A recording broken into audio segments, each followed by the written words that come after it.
Hello everyone, welcome back to my YouTube channel. Friends, आज की इस वीडियो में हम कवर करने वाले हैं मोस्ट इम्पोर्टेंट 4 थ्योरीज।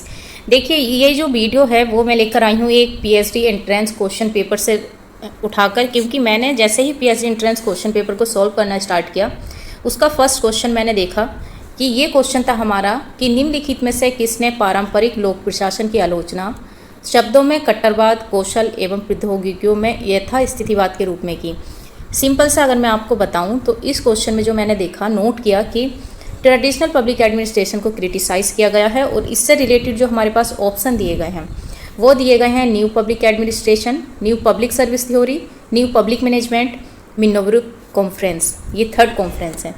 अब मैं आपको बताती हूँ कि जो इसका राइट आंसर है वो तो हमारे पास है न्यू पब्लिक एडमिनिस्ट्रेशन, लेकिन ध्यान देने ज़रूरी क्या बात है कि इस ऑप्शन में हमारे 4 थ्योरीज दी गई हैं।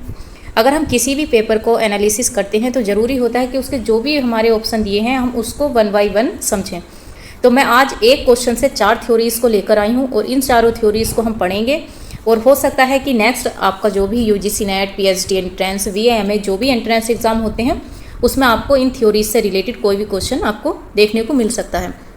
तो मैंने पूरा पेपर सोल्व भी नहीं किया, बस फर्स्ट क्वेश्चन मैंने देखा कि फर्स्ट क्वेश्चन हमारा क्या था, which of the following criticise the traditional public administration as radicalism in word and status quo in skill and technologies. अब इसका राइट आंसर क्या है, न्यू पब्लिक एडमिनिस्ट्रेशन। ठीक, ये तो हम सबको पता चल गया। अब हम 1 बाय 1 इसकी थ्योरीज पढ़ते हैं। फर्स्ट थ्योरी हमारी क्या है, न्यू पब्लिक एडमिनिस्ट्रेशन। अब देखिए, इसको हम स्टार्ट करते हैं। इसके सिर्फ ओनली की फैक्ट पढ़ेंगे हम, ज़्यादा ब्रीफ में नहीं जाएंगे, उसमें नहीं जाएंगे, हम ज़्यादा डिटेल में नहीं पढ़ेंगे। देखिए इसके की फैक्ट क्या हैं। देखिए, सबसे पहले अगर हम इसके ईयर की बात करें तो ये न्यू पब्लिक एडमिनिस्ट्रेशन कब आया, 1968 में। और इसका प्लेस यानी कि स्थान क्या था, मिनोब्रुक कॉन्फ्रेंस जब हुई थी फर्स्ट सिराक्यूज यूनिवर्सिटी यूएसए में, तब ये क्या निकल कर आया था, एनपीए यानी कि न्यू पब्लिक एडमिनिस्ट्रेशन निकल कर आया था। ठीक, याद रखिएगा। अब इसके हम जो थिंकर्स हैं उन पर डिस्कस करते हैं। जैसे ड्वाइट वाल्डो हैं, फ्रैंक मैरिनी हैं, जॉर्ज फ्रेडरिक्सन हैं, जोसेफ हॉले हैं एंड एलन कैंपबेल हैं। इन थिंकर्स के आप नाम याद रखिएगा क्योंकि इनसे रिलेटेड थिंकर्स पूछ लिए जाते हैं। अब इनमें जो मोस्ट इम्पोर्टेंट जो दस्तावेज यानी कि जो बुक्स है जो कि एग्ज़ाम में बार बार पूछी भी गई है, वो क्या है, फ्रैंक मैरिनी द्वारा संपादित पुस्तक है। ये क्या है, toward a new public administration the Minnowbrook perspective. अब इसमें आप जब यूजीसी नेट एग्ज़ाम के अगर आपने प्रीवियस पेपर सॉल्व किए होंगे तो उसमें आपने अलग अलग तरीके से क्वेश्चन फ्रेम किया हुआ देखा होगा। देखिए, जो मतलब इससे पहले जो क्वेश्चन पूछे गए हैं वो पूछ लिया गया है कि toward a new public administration the Minnowbrook perspective related to, तो ये किससे रिलेटेड है, फ्रैंक मैरिनी से। और इसके अलावा भी ये मैचिंग में दे दिया जाता है और सामने नाम दे दिया जाता है, तब हमें मैच भी करना होता है। तो इस तरीके से आप इसको बहुत ही मतलब केयरफुली पढ़िएगा और याद करिएगा, नोट्स बनाइएगा। मैं बहुत ही शॉर्ट नोट लेकर आई हूँ। न्यू पब्लिक एडमिनिस्ट्रेशन ईयर याद रखिएगा 1968, मिनोब्रुक फर्स्ट के टाइम का है। Thinkers Dwight Waldo, Frank Marini है और इनकी जो बुक है new public administration the Minnowbrook perspective. I hope ये क्लियर हुआ होगा।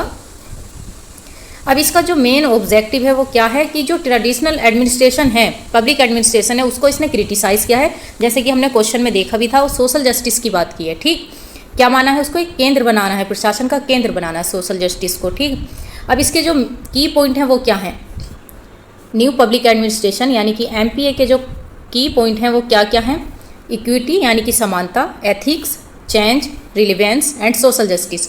ये की पॉइंट हैं, इनको याद रखिएगा आप। ये सब की पॉइंट किस में आते हैं, ये आते हैं एनपीए में। और एनपीए कब आया, एनपीए हमारा आया फर्स्ट मिनोब्रुक 1968 के टाइम। आई होप ये क्लियर हुआ होगा। अब इसकी हम टैगलाइन देखते हैं। देखिए इसकी टैगलाइन क्या थी, let public administration be more relevant, responsive and value oriented. देखिए ये क्या है, वैल्यू ओरिएंटेड। ठीक, अब इसका विरोध क्यों किया गया, जो कि क्वेश्चन में आपने देखा भी होगा किस तरीके से फ्रेम करके भेजा है, स्टेटस को यानी यथास्थितिवाद, दक्षता केंद्रित दृष्टिकोण और वैल्यू न्यूट्रलिटी। क्योंकि जो हमारा एनपीए है वो कैसा है, एनपीए हमारा है वैल्यू, एनपीए हमारा क्या है, वैल्यू ओरिएंटेड। और क्वेश्चन में क्या पूछा था कि वैल्यू न्यूट्रलिटी, तो इसलिए इसका क्या किया गया, इसका विरोध किया गया। ठीक, बहुत ही शॉर्ट में लेकर आई हूँ, समझ आया होगा आपको। अब देखते हैं इसका दृष्टिकोण क्या है। इस अप्रोच का जो दृष्टिकोण है वो क्या है, सॉरी एडमिनिस्ट्रेशन का अप्रोच जो है वो क्या है, human values and social needs, यानी जो मानवीय मूल्य और सामाजिक आवश्यकताएं हैं उसके प्रति ये क्या है, सेंसिटिव है। ठीक, क्या, एनपीए याद रखिएगा। एनपीए में किस चीज़ की बात की गई है, ह्यूमन वैल्यूज़ की बात की गई है, सोशल नीड्स की बात की गई है। अब इसका इफेक्ट क्या पड़ा कि जो एनपीए है उसने लोक प्रशासन में एथिक्स यानी नैतिकता लेकर आए, सोशल रिस्पॉन्सिबिलिटी यानी सामाजिक दायित्व और गरीबों के लिए सेवा जैसे न्यू विमर्श इसमें ऐड किए गए। ठीक, अब देखते हैं इंपॉर्टेंट कोट्स क्या थी, यानी कि किसने क्या बोला था। देखिए सबसे पहले हमने दो नाम पढ़े, ड्वाइट वॉल्डो और फ्रैंक मैरिनी। फ्रैंक मैरिनी की हमने बुक पर भी डिस्कस किया जो कि एग्जाम में बार बार पूछी गई है, to wide a new public administration, इस तरीके से। तो ड्वाइट वॉल्डो ने क्या बोला है कि जो पब्लिक एडमिनिस्ट्रेशन है must be relevant to the problem of the time. ठीक, इस पर याद रखिएगा ड्वाइट वॉल्डो की। और अब हम फ्रैंक मैरिनी ने बोला है कि new public administration is radical in words formist in skill and technology. ठीक, इन दोनों को ये याद रखिएगा, ये कोट्स हैं Dwight Waldo and Frank Marini की। अब इसकी ट्रिक क्या है, देखिए एनपीए की ट्रिक जो है, यानी कि एनपीए में किस चीज़ पर बात की गई है न्यू पब्लिक एडमिनिस्ट्रेशन में, एक बार मैं रिकॉल करा देती हूँ। 1968 के टाइम आया, और कब आया, फर्स्ट मिनोवरिक कॉन्फ्रेंस के टाइम आया। अब इसकी जो ट्रिक है आप कैसे याद रखेंगे, SER यानी कि सोशल जस्टिस की इसमें बात की गई, इक्विटी की बात की गई, एथिक्स की बात की गई और रिलीवेंस की बात की गई। तो ये था हमारा एनपीए, जिससे रिलेटेड क्वेश्चन मैं आपके सामने लेकर आई हूँ। ये है क्वेश्चन, देखिए, जिसने ट्रेडिशनल पब्लिक एडमिनिस्ट्रेशन को क्रिटिसाइज भी किया है। और इसका ऑप्शन नंबर ए जो है न्यू पब्लिक एडमिनिस्ट्रेशन है, इसका आंसर भी ये है। और इसको हमने शॉर्ट की पॉइंट इसके हमने कवर भी कर लिए। अब हम सेकंड पढ़ेंगे, न्यू पब्लिक सर्विस थ्योरी। अब हम सेकंड पे जाते हैं। सेकंड है हमारी न्यू पब्लिक सर्विस थ्योरी। अब इसको हम पढ़ते हैं, इसकी टॉपिक हमारा क्या है, न्यू पब्लिक सर्विस थ्योरी, और इसकी डिटेल्स हम पढ़ते हैं। देखिए इसका जो ओरिजिन हुआ वो 2000 में हुआ, यानी कि ये डेवलप्ड हुआ 2000 ईयर में। इसके जो की थिंकर हैं वो हैं जेनेट वी डेनहार्ट, रॉबर्ट वी डेनहार्ट। इसको ऐसे भी लिखा था डेनहार्ट एंड डेनहार्ट। ठीक, ये याद रखिएगा। अब इनकी जो बुक थी वो कौन सी बुक थी, the new public service surviving note steering 2000। ठीक, ये याद रखिएगा। ये क्या है, हमारी न्यू पब्लिक सर्विस थ्योरी, उसके बारे में हम डिस्कस कर रहे हैं। वो ये हमारा सेकेंड ऑप्शन भी था। इससे आपका एक क्वेश्चन से आपको क्या फ़ायदा है कि एक क्वेश्चन में हमारे पास 4 थ्योरीज हैं, और हमें क्या फ़ायदा होगा कि हम अगर चारों थ्योरीज को पढ़ेंगे तो एग्जाम में हमें किसी से भी क्वेश्चन आ जाए हम छोड़ कर नहीं आएंगे, उसको जरूर अटैम्प्ट कर आएंगे।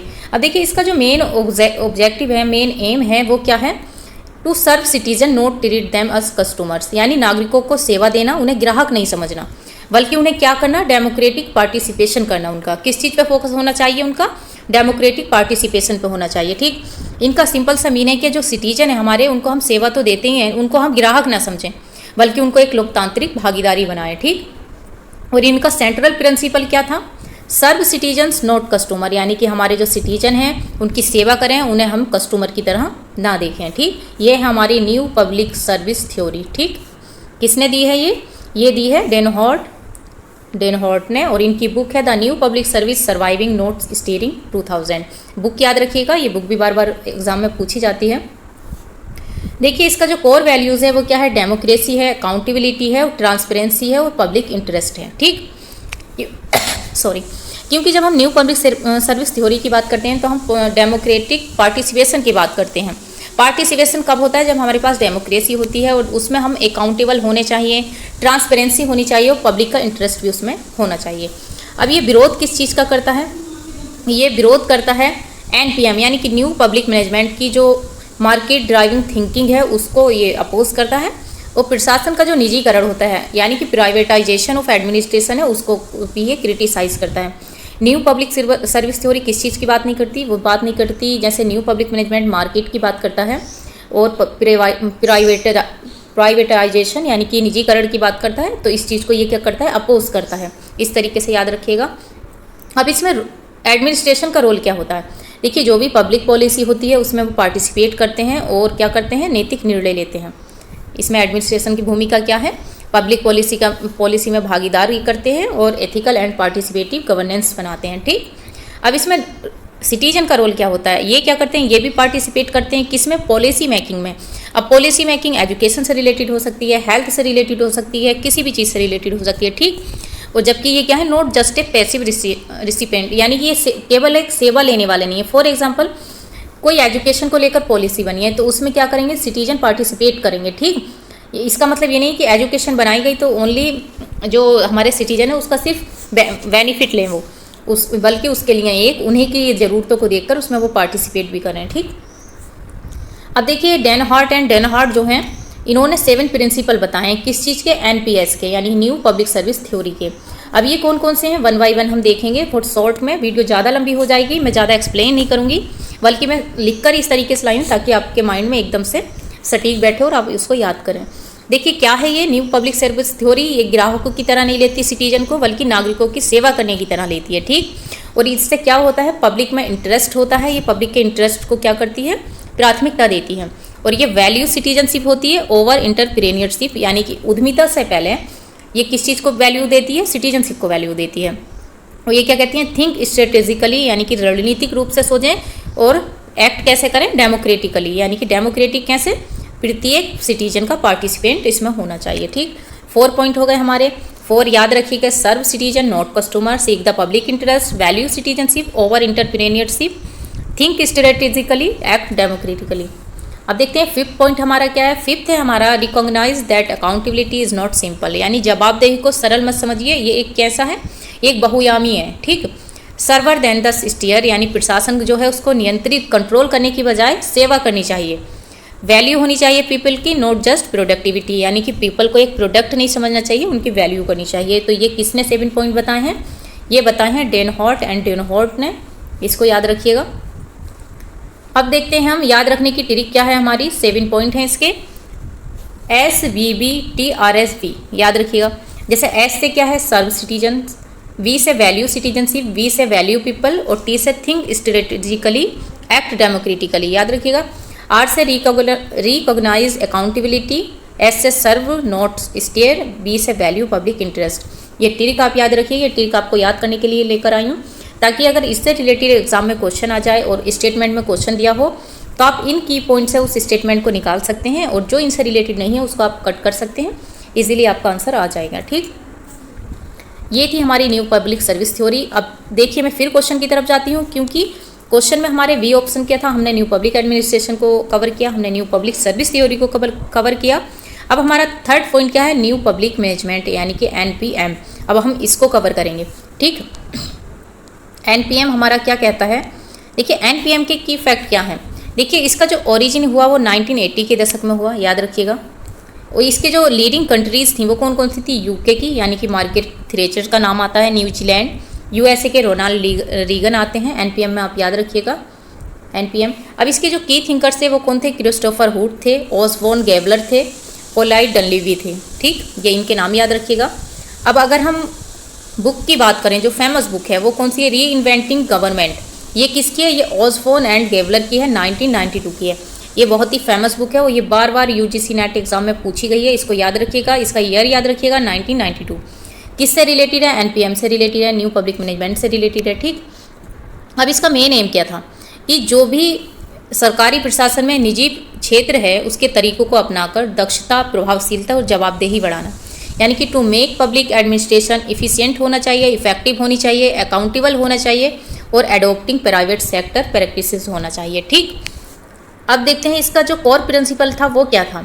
इसमें क्या था, मैनेजेरियल ऑटोनोमी थी, यानी कि जो प्रबंधकीय स्वतंत्रता है वो था, और एक परफॉर्मेंस बेस्ड असेसमेंट था, यानी कि आउटकम आधारित मूल्यांकन था, कंपटीशन था, कस्टमर ओरिएंटेशन था, यानी कि कस्टमर ग्राहक उन्मुखता थी इसमें, और प्राइवेटाइजेशन था। न्यू पब्लिक मैनेजमेंट की में आप एक बात पर ध्यान दीजिएगा, अगर लिख कर आ जाए कि new public management customer oriented था या नहीं था, तो ये कस्टमर ओरिएंटेड था, और पूछ लिया जाए कि ये प्राइवेट था या पब्लिक था, तो ये क्या था, प्राइवेट था। ठीक, अब देखते हैं इसका एडमिन मॉडल क्या था, एडमिनिस्ट्रेशन मॉडल क्या था। इसमें था कि गवर्नमेंट शुड स्टीयर नॉट रो, यानी सरकार को दिशा दिखानी चाहिए, खुद नहीं चलाना चाहिए। ठीक, और इसमें रोल ऑफ सिटीजन क्या था, इसमें ग्राहक की तरह माना गया था, यानी कि अगर हमने न्यूज़ पब्लिक सर्विस थ्योरी में क्या देखा कि उसको ग्राहक ना माना जाए, उसको सेवा का मौका दिया जाए, और अब हम NPM में क्या समझ पढ़ रहे हैं कि कस्टमर माना गया था, सिटीजन को क्या माना गया था, एक कस्टमर माना गया था। ठीक, अब इसका क्रिटिसाइज क्या हुआ था, इसमें क्या किया गया था, नेगलेक्ट किया गया था पब्लिक सर्विस वैल्यूज़ को, क्योंकि ये प्राइवेट की बात करता है, और इसमें रिड्यूस किया गया था सिटीजन पार्टिसिपेशन को, क्योंकि इसमें सिटीजन को क्या माना गया था, एक कस्टमर माना गया था, इसमें केवल क्या किया गया था, एक्सेसिव फोकस ऑन आउटपुट, यानी केवल परिणामों पर अत्यधिक जोर दिया गया था। अब थोड़ा सा मैं इसको कंप्राइज करती हूँ। जैसे न्यू पब्लिक सर्विस थ्योरी में कस्टमर क्या था, सॉरी सिटीजन क्या था, कस्टमर नहीं था, ठीक, उसको एक सेवा मतलब पार्टिसिपेशन का मौका दिया गया था, ठीक। अब एनपीएम में क्या था, न्यू पब्लिक मैनेजमेंट में सिटीजन क्या था, एक कस्टमर था और उसको पब्लिक नहीं किया गया था, उसको प्राइवेट माना गया था, ठीक। और उसको क्या किया गया था, सिटीजन को पार्टिसिपेशन का मौका नहीं दिया गया था, ठीक। इस चीज़ को आप याद रखिएगा, ऐसे लिंक करके आप पढ़ेंगे तो आपको इजीली याद रहेगा, ठीक। अब जो क्रिस्टोफर हुड हैं उन्होंने भी 7 एलिमेंट बताए हैं एनपीएम के, यानी न्यू पब्लिक मैनेजमेंट के। इस पर भी हम डिस्कस करते हैं, क्योंकि जब हम ये पढ़ते हैं तो स्टेटमेंट वाइज अगर हमारा क्वेश्चन आ जाता है तो हम इजीली उसको कवर कर लेते हैं। देखिए फर्स्ट क्या है इनका, professional management in public sector, यानी कि सरकारी क्षेत्र में पेशेवर प्रबंधन। Explicit standard and performance measures, यानी जो स्पष्ट मानक होना चाहिए, प्रदर्शन मापन होना चाहिए। थर्ड पॉइंट है इनका, greater emphasise on output control, यानी आउटकम आधारित नियंत्रण पर जोर होना चाहिए। Shift to disaggregation of units, यानी जो भी ऑर्गेनाइजेशन होता है उसको क्या करना चाहिए, छोटे छोटे यूनिट में बांटना चाहिए। मोर कंपटीशन इन पब्लिक सेक्टर, सरकारी क्षेत्र में प्रतिस्पर्धा होनी चाहिए। Private sector styles of management, यानी कि जो प्राइवेट सेक्टर है उसके मैनेजमेंट के तरीकों का यूज़ करना चाहिए। Greater discipline and parsimony in resources use, यानी जो संसाधन के उपयोग हैं उनमें सख्ती और मितव्ययिता की इन्होंने बात की है। तो इस चीज़ को याद रखिएगा, ये क्रिस्टोफर हुड ने बताए हैं। अब देखिए इसकी जो ट्रिक है वो क्या है, क्योंकि इतना आपको याद नहीं रहेगा तो इसको याद रखिएगा, POCSIMP, ठीक, POCSIMP, इस तरीके से आप इधर के। पी से क्या है, प्रोफेशनल मैनेजमेंट की बात की गई है, आउटपुट कंट्रोल की बात की गई है, कंपटीशन की बात की गई है, स्टैंडर्ड परफॉर्मेंस की बात की गई है, इनोवेशन विया प्राइवेट स्टाइल की बात की गई है, मैनेजमेंट डिसेंट्रलाइजेशन की बात की गई है, प्राइज मनी यानी कि मितव्ययिता की बात की गई है। ये था एनपीएम। अब थोड़ा सा इसका कंपैरिजन पढ़ लेते हैं एनपीएम यानी कि ट्रेडिशनल लोक प्रशासन और एनपीएम में। देखिए दोनों, इसका ऑब्जेक्टिव क्या था, ट्रेडिशनल का ऑब्जेक्टिव था नियमों का पालन करना, यानी कि रूल को फॉलो करना, ठीक। और एनपीएम का था क्या, सिर्फ परिणाम प्राप्त करना, ये रिजल्ट यानी आउटकम पर ज़्यादा बेस्ड था। अगर हम ट्रेडिशनल के स्ट्रक्चर की बात करें तो ये कैसा था, ये सेंट्रलाइज था, ठीक। और हमारा एनपीएम क्या है, ये डिसेंट्रलाइज्ड है, ठीक। अब इसमें नागरिक का अगर हम रोल देखें तो वो एक सब्जेक्ट के तौर पर थी, ठीक। जो प्रजा थी उसको एक सब्जेक्ट के तौर पर माना गया था एनपीएम ट्रेडिशनल लोक प्रशासन में, और एनपीएम में इसको एक कस्टमर माना गया है, ठीक। और दृष्टिकोण कैसा था, इसमें नौकरशाही की बात की गई थी और ये मैनेजमेंट की बात करता है, ठीक। आई होप ये क्लियर हुआ होगा। और थोड़ा सा मैं फिर से रिकॉल कराती हूँ, ये तो हमने पढ़ा ट्रेडिशनल लोक प्रशासन, ये न्यू पब्लिक मैनेजमेंट, ठीक। अब इसमें क्या होता है, इससे पहले हमने क्या पढ़ा था, न्यू पब्लिक सर्विस थ्योरी, ठीक। अब पब्लिक सर्विस थ्योरी में क्या था, जैसे ये कस्टमर है, सिटीजन को क्या माना गया, कस्टमर। लेकिन न्यू पब्लिक सर्विस थ्योरी में क्या माना गया था, एक पार्टिसिपेंट, यानी कि डेमोक्रेटिक पार्टिसिपेंट करने का उसको मौका दिया गया था, ठीक। अब देखते हैं हम मिनोब्रुक की बात करते हैं। अभी तक देखिए हमने क्वेश्चन में क्या देखे थे, 4 ऑप्शन थे हमारे पास, 4 में से हमने क्या किया, क्या कवर किया, न्यू पब्लिक कवर किया, new public service theory cover की, न्यू पब्लिक मैनेजमेंट कवर किया, तीनों कवर किए। अब लास्ट ऑप्शन हमारा बचा है वो है मिनोब्रुक थर्ड कॉन्फ्रेंस। तो हम थर्ड, इसमें थर्ड दिया है ऑप्शन में, लेकिन हम फर्स्ट सेकेंड थर्ड तीनों को कवर करेंगे। आइए देखते हैं, एक क्वेश्चन से हमने 4 थ्योरीज को कवर किया है। आई होप आप इससे रिलेटेड क्वेश्चन आपको एग्जाम में जरूर देखने को मिलेगा और आपका रॉन्ग भी नहीं होगा। देखिए फर्स्ट मिनोब्रिक कॉन्फ्रेंस कब हुई, 1968 में, और इसका स्थान क्या था, Minnowbrook retreat centre Syracuse university USA, ठीक। इसके जो की थिंकर थे वो ड्वाइट वाल्डो थे, फ्रैंक मैनी थे और जॉर्ज फ्रेडरिक्सन थे, ठीक।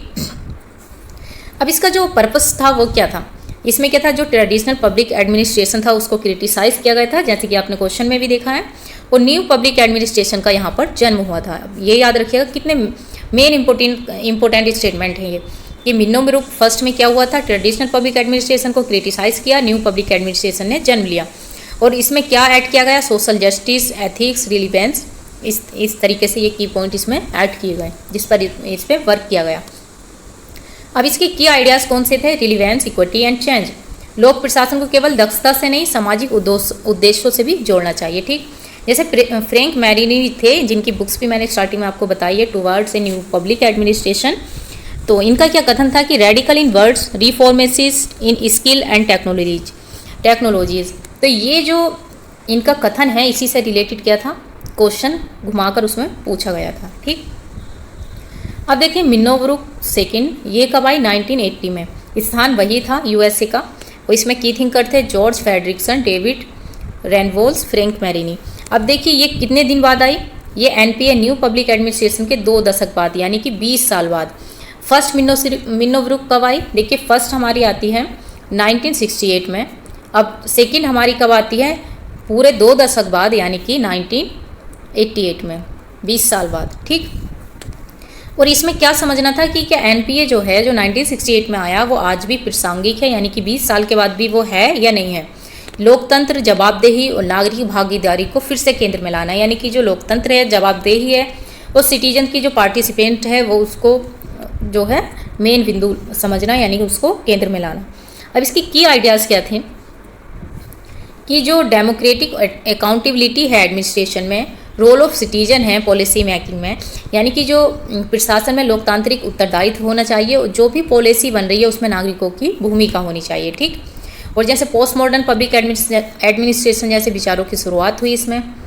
और इसमें यह भी प्रश्न उठाया गया कि क्या प्रशासन केवल तकनीकी कार्य है, ये सामाजिक मूल्य से भी जुड़ा है। ये स्टेटमेंट आपसे एग्जाम में पूछ लिया जाएगा, और पूछा जाएगा ये कब बात की गई, तो ये कब की गई? ये मिनोब्रुक सेकंड में की गई। ठीक, अब देखते हैं मिनोब्रुक थर्ड, ये कब की है? 2008 की। फर्स्ट हमारी कब की है? 1968 की। ठीक, सेकंड हमारी कब की है? 1988 की। थर्ड हमारी कब की है? 2008 की। ठीक, याद रखिएगा। स्थान वही था मिनोब्रुक रिट्रीट सेंटर। मुख्य विद्वान कौन कौन थे? रोजमेरी ओलेरी। थर्ड के याद रखिएगा, डेविड स्टाइज, एरन विटगोडा, गैडोट। अब इसके पर्पस देखते हैं हम। इसके पर्पस क्या क्या थे कि जो ये 21वीं सदी में लोक प्रशासन है, इसकी भूमिका पर पुनर्विचार किया गया, रीथिंकिंग किया गया role of public administration in 21st century. बेसबीकरण डिस्कशन किया गया किस किस चीज़ पे? ग्लोबलाइजेशन पे, टेक्नोलॉजी इनोवेशन पे, डाइवर्सिटी पे, ट्रांसपेरेंसी पे एंड अकाउंटेबिलिटी में। हम किस में बात कर रहे हैं? ये मिनोब्रुक थर्ड में। ठीक, याद रखिएगा। अब इसकी की आइडियाज़ क्या थे? ग्लोबल पब्लिक एडमिनिस्ट्रेशन की बात की गई, e governance, digital tools, AI जैसे नए जो भी तकनीकी पहलू थे उन पर विचार किया गया।